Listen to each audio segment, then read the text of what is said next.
میرے حضور نے یہاں تک فرمایا کہ جو شخص قرآن پڑھتا ہے اس کے لہجے میں لکنت کی وجہ سے یا عجمی ہونے کی وجہ سے وہ اٹکتا ہے اور اس کا لہجہ ٹوٹتا ہے، تو میرے حضور نے فرمایا اللہ اس کو دوہرا ثواب عطا کرتا ہے، ایک قرآن پڑھنے کا ثواب اور ایک اس کو اٹکنے سے جو تکلیف ہوتی ہے، تو فرمایا اللہ اس کا بھی اس کو ثواب عطا کرتا ہے۔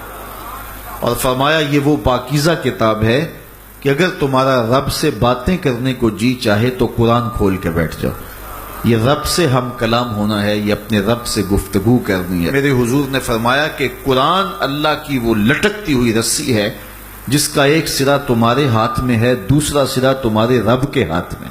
تو خوش نصیب ہیں وہ لوگ جو اس کتاب کے ساتھ جڑ جاتے ہیں اور وہ دھرتی، وہ مقام، وہ جگہیں فیروز بخت ہیں کہ جہاں قرآن مجید کی تلاوت ہوتی ہے۔ گھروں کو قبرستان نہ بناؤ، گھروں میں نوافل ادا کرو اور قرآن مجید کی تلاوت سے اپنے گھروں کو آباد کرو۔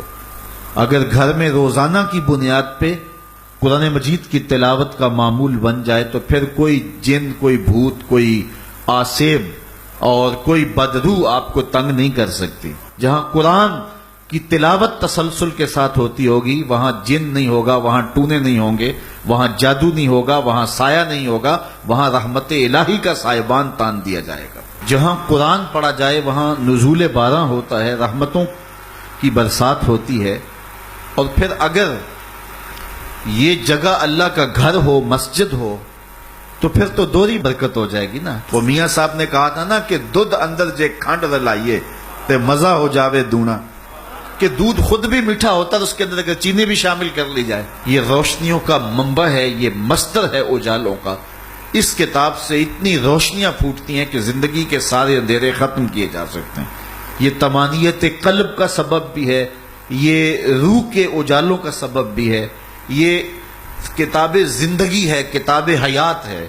اس کے بتائے ہوئے اصولوں کے مطابق اگر زندگی بسر کریں گے تو یہ زندگی بھی خوبصورت ہوگی، اور اس زندگی کے بعد ایک اور شروع ہونے والی زندگی ہے، وہ زندگی بھی خوبصورت ہوگی۔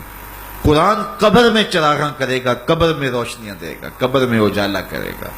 اس کتاب کے اندر ایسے ایسے شفا کے نسخے رکھے گئے ہیں کہ ہماری زندگی کے روز مرہ مسائل کا حل ہے۔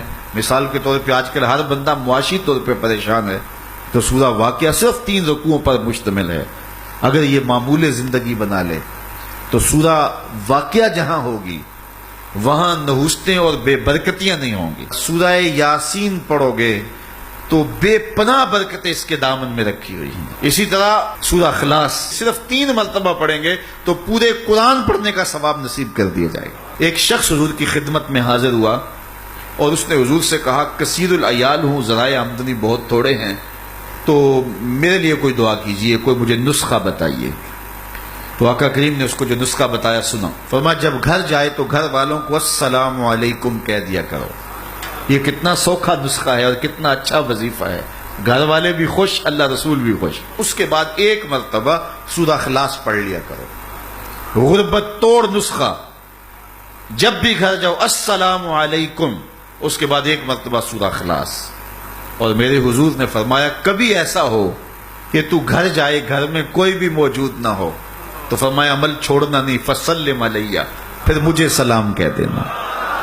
وہ اپنے نام لیواؤں کو تنہا چھوڑتے کب ہیں، جہاں ہم دم نہ ہو کوئی وہاں سرکار ہوتے۔ وہ کہتے ہیں میں عمل شروع کر دیا، گھر جاتا السلام علیکم، اس کے بعد السلام علیکم کے بعد میں سورہ اخلاص 1 بار پڑھ دیتا۔ اس عمل کی برکت سے میں نے تو امیر ہونا ہی ہونا تھا، میرے ہمسائے بھی امیر ہو گئے، میرے ہمسائے بھی امیر ہو گئے۔ تو قرآن کو اپنی زندگی میں بسا لو، قرآن کو شامل کر لو، دنیا بھی سنورے گی، قبر بھی سنورے گی، نزا کا عالم بھی سنورے گا، حشر میں بھی اجالے ہوں گے، جنت کی بہاریں بھی نصیب ہوں گی، اور رسول اللہ کا ساتھ نصیب ہوگا۔ تو اس کتاب سے جڑو، اس کو ورق ورق پڑھو، اس کو حرف حرف پڑھو، اس کو رکوع رکوع پڑھو، اس کا ایک ایک آیت ممکن ہو تو ایک ایک آیت روز پڑھ لو، اور اس کو ترجمے اور تفسیر کے ساتھ، توضیح کے ساتھ، شان نزول کے ساتھ اس کتاب اللہ کی تلاوت کا معمول بناؤ۔